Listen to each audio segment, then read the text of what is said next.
Hey YouTube, my name is Jennifer and I'm starting a YouTube channel to help out other single girls who are trying to homestead. Right now I'm in a subdivision, as you can hear from the cars. They've recently built a toll road behind me, so it kind of ruins my peaceful garden. But I'm the type where instead of being able to forage for food in the woods, I basically forage for garden supplies. I get pots and fencing, lumber, all types of things like that from Facebook Marketplace. I actually grabbed cardboard from the curb so that I can build this pathway that you can see behind me. But with growing season coming, I figured now was the best time of any to get started. And this is one of my girls scratching me for attention. I've got 3 dogs, and we suffered a major loss a couple weeks ago that, of course, I'm not going to get into, but if you hear me reference her, she was my little garden buddy. She ate the peas and beans right off of the vines. But right now I have a really big horseshoe-shaped garden. I've got this little guy I built against the fence. It's 8 foot. You'll see most of the time I don't do like 4x8, which is all square foot gardening. And that's because I have a bad back and I can't lean over either side and really get in the middle. But if I do 3 foot, I can get a good 1.5 foot stretch and a good 1.5 foot stretch. And I feel it's more balanced because if I put a trellis down the middle, that's like the perfect amount of room on either side. So this guy back here is a 3x8. And then I actually had this cattle panel strapped to the top of my CRV.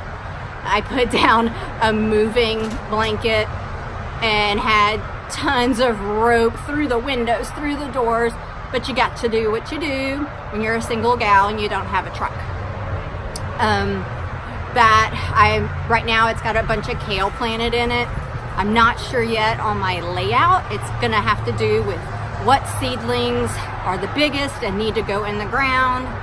The trellises are gonna be based on, do I want tons of cucumbers or tons of beans and peas, and what trellises are taller? And I've got the arch trellis back here. So what's gonna be the prettiest?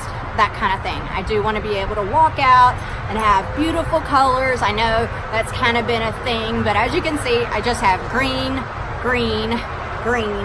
So I painted a lot of stuff this blue color back here. It's kind of my favorite color. I've been planting pots. I got other things off Facebook Marketplace that I'll show you that I've painted blue, that blue color. I built a bed over here for garlic. So I'm gonna walk you through my backyard, which is also my homestead. So I hope you can hear me okay with the traffic. It's right after 5 o'clock, so this toll road back here is getting busy. What sucks is 10 years ago when I bought my house, that was all fields with cows. So I'm kind of disgusted about the whole thing. But right here is where I have what I'll call my hardening off table, if I want to be fancy. But really, it's 2 raised bed cubes I had a guy make me, and then just a piece of press board on top. Eventually, those raised beds will go out in the garden when I figure out what I want to do with them. So I built this little guy last fall, and it's got mostly all my salads and greens. The kale I'm going to come grab for my smoothies is right here.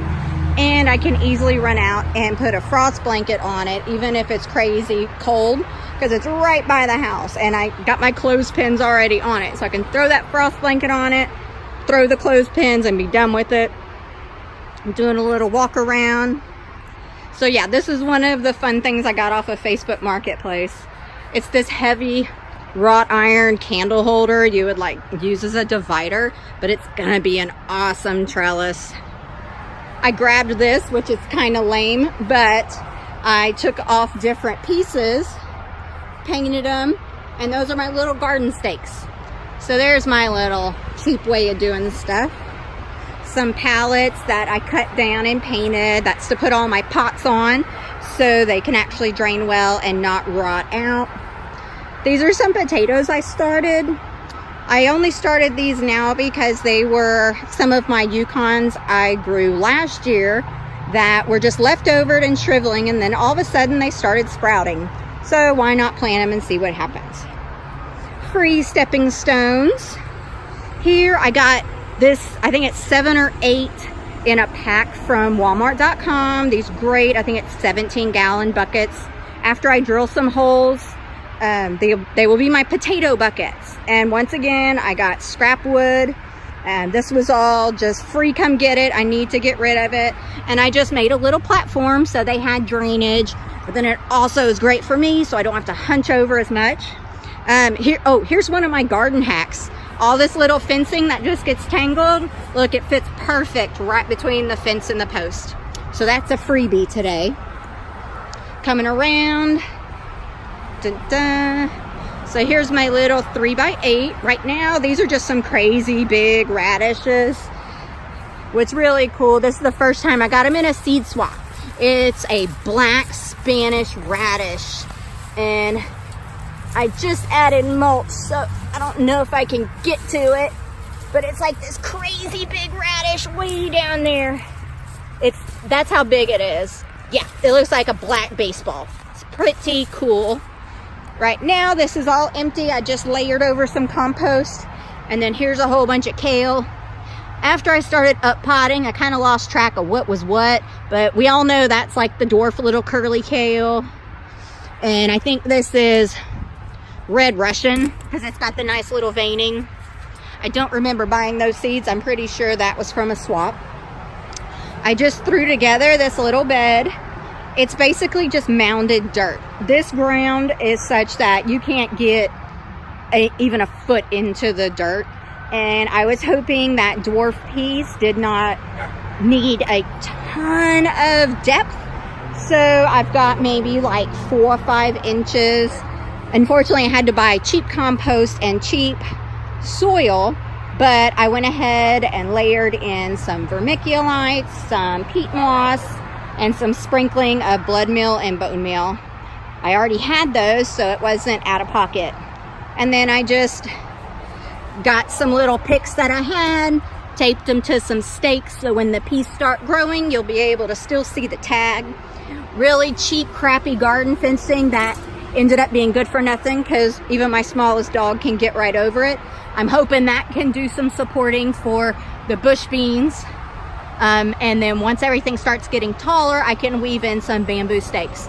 But hopefully these will guide everything to not just be trailing and getting really wet soaked from the mud.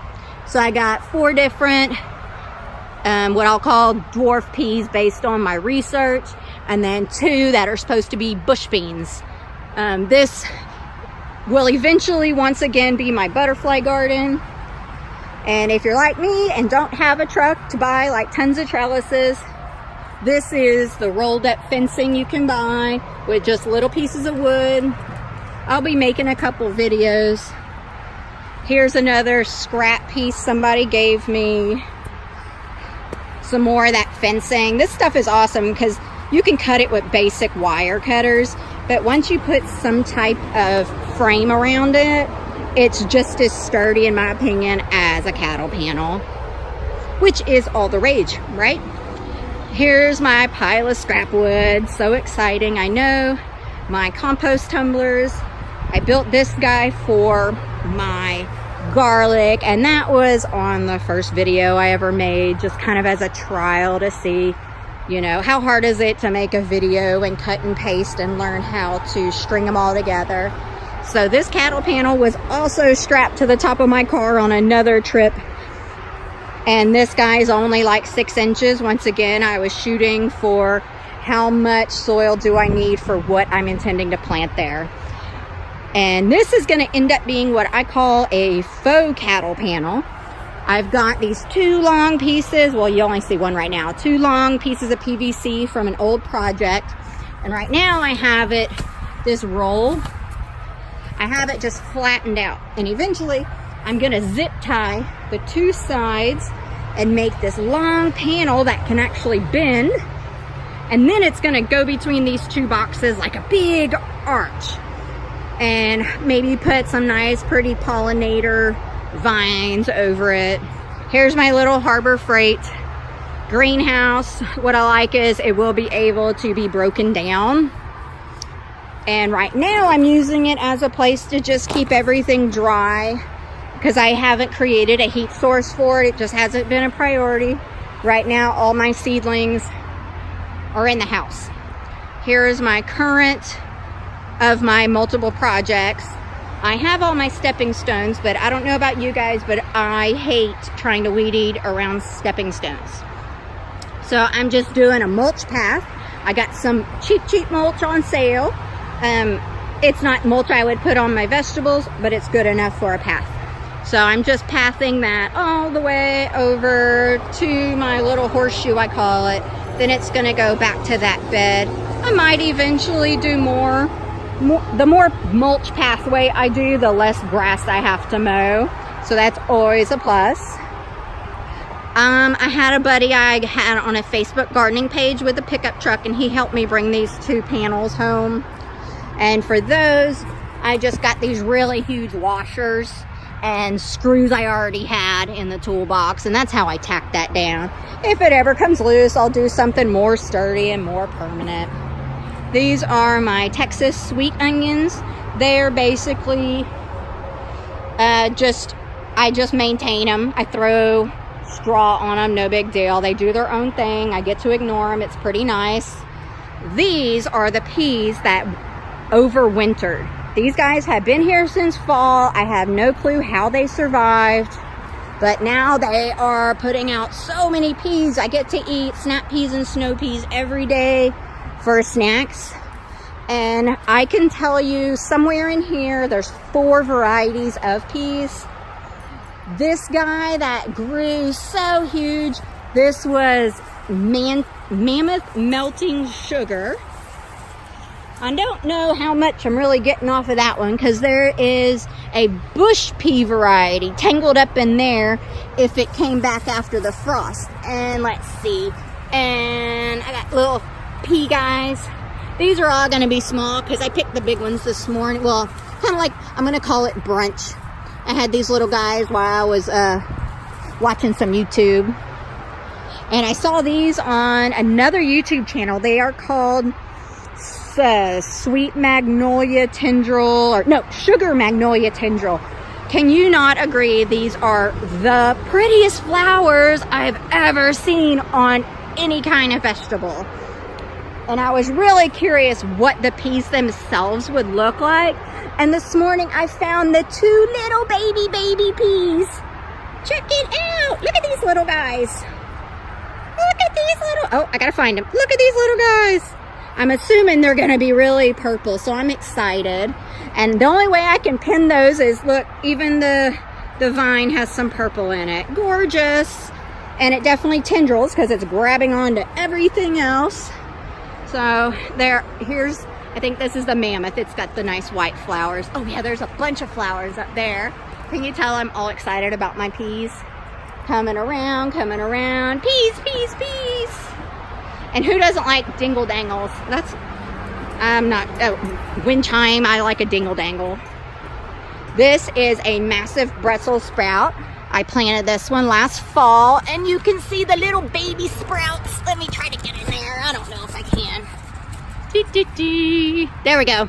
I was able to get in there and pick off 2 or 3 to put in some stir fry last week, so that was fun. Oh, just random radishes everywhere. I guarantee these need to be picked. Yeah, this one's gonna go in the compost, unfortunately. Here's another little baby Brussels that he was real tiny when I planted him. And then we got more peas. I think this is the Oregon sugar pod. I'm gonna have to look at the little map I drew last fall, but whatever the one that's planted right here, the sweetest peas ever. And as opposed to these that are really flat snow peas, this one, you can see it curls a little, and it's got nice big plump peas. The sweetest peas ever. I just eat those by themselves like the ones you buy at the grocery store. So this is what I've got going on right now.